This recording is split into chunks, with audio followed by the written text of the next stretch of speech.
Welcome to The Cosmic Codex for October 7, 2024. Nasty, Brutish, and Short. An excerpt from my new novelette in Boundary Shock Quarterly 28. Podcast article written by science fiction author Brian Scott Pauls.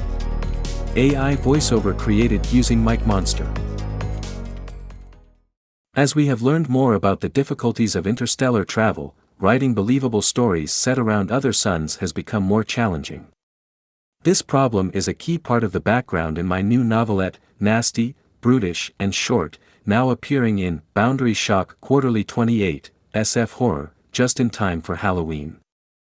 When the first expedition to the mysterious planet Janus takes a deadly turn, Lieutenant Carita Keahi must fight for survival against an alien ecosystem unlike anything humanity has ever encountered. As crew members fall victim to bizarre and lethal life forms, Keahi races against time to escape the dangers of this two-faced world. With mind-bending alien biology and gut-wrenching sacrifices, this tale of planetary exploration gone horribly wrong will keep you on the edge of your seat until the very last page. Prepare for a journey into the unknown that will challenge everything you thought you knew about life in the cosmos. Here's an excerpt. Nasty, Brutish, and Short. By Brian Scott Pauls. In such condition, there is continual fear and danger of violent death, and the life of man, solitary, poor, nasty, brutish, and short. Thomas Hobbes, Leviathan, 1:8-9. Our team took an arrow down to the surface. Janus possesses the sort of thick atmosphere a planet, or in this case, half of one, needs to host a lush ecology. Or fly a plane. What it doesn't have is a moon. It's got something a lot more exotic and terrifying, a micro-black hole. This singularity occupies a geostationary orbit, circling its planet once every 38 hours, the length of a Janusian day. As it revolves, it spews out Hawking radiation, gamma rays, for the most part. Beacon played no role in the choice of our first target. We didn't know it existed until we arrived in system. The Ibn Battuta only discovered it because one of their astronomers decided to point a gamma-ray telescope at Keahi b, the exoplanet we had come to investigate. Even without an unidentified gamma source, standard operating procedure suggested only one ship approached the new world at first. Suggested, because you don't write hard and fast rules for explorers 16 light-years away and 182 years in the future. Still, the precaution made sense. But which ship? The two captains worked it out between themselves. Maybe they played rock paper scissors. In any case, the Zhenghe drove in toward Janus while the Ibn Battuta stayed in the outer system, refining deuterium for the ship's depleted tanks. After reaching Keahi b, we made it our priority to investigate Beacon. It didn't take long to determine someone had constructed it. First, no one has ever discovered a natural microscopic black hole. Second, thousands of minuscule, identically sized, perfectly spherical comets fed mass to Beacon on a regular basis. The Zhenghe's astronomers determined each micro-comet, just the right size, spaced just far enough apart, added the same amount of mass to the black hole as it would lose to Hawking radiation before the next comet arrived. Their orbits all intersected the local Kuiper belt. Someone had gone to a lot of trouble making sure the tiny black hole would be around for a long, long time.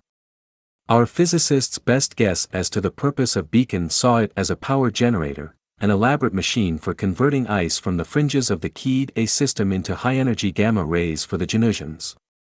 Only it seemed there were no Janusians. At least, no intelligent Janusians. Not anymore. Not for perhaps 12,000 Earth years. Our satellites and probes had no trouble locating the surface-based receiving station, a large dish antenna embedded in what used to be a mountain peak. It lay directly below Beacon, right where it should have been. But whatever orbital infrastructure had originally harnessed the gamma rays to generate power and transmit it to the surface had vanished. The black hole orbited alone, undetectable except for its lethal output. That's how Keahi b became Janus. Due to the hellish amount of radiation pouring out of Beacon, Janus was half dead, half alive. The side drenched in gamma rays appeared sterile. The opposite side teemed with life. Janus, the two-faced Roman god of duality, seemed like a good match. We didn't know for sure what had happened to the orbital station that must have existed. But the surface of Janus offered clues. Both hemispheres showed the remains of blast craters. The arrow swooped in. As soon as we dropped low enough to get a good look, Navy grunted.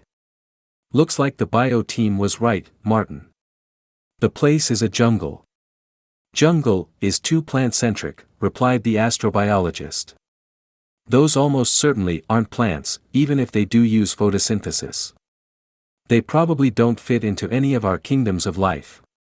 A better term would be the bush, just uncultivated country. It looked like a jungle to me, or at least something analogous to a jungle." But Martin was the science guy. If he wanted to call it the bush it would be. Most of it looked black.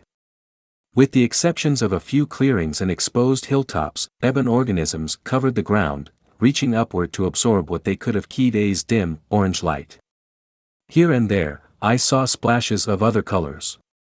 But they amounted to mere accents in a sable sea. In school, I'd learned under an orange sun photosynthesizing organisms would evolve to use all wavelengths of the limited light they received. Reflecting any would waste precious energy. But I found knowing to be different from seeing. Beneath Janus' orange sky, a midnight landscape stretched to the horizon. Every day dawned as a new All Hallows' Eve. We sat down close to the edge of a small plateau. The taller organisms didn't encroach on this open space, but crowded close on every side. It seemed the slopes made fertile ground for larger species. And while, seen from above, these were black, underneath they were quite pale. This made sense. Only the parts facing Keahi could capture sunlight. The flat top of the plateau was reddish-brown, punctuated here and there by meter-wide, yellow puffballs. Not every organism was a photosynthesizer. Navy glanced at Martin. "This is your area of expertise."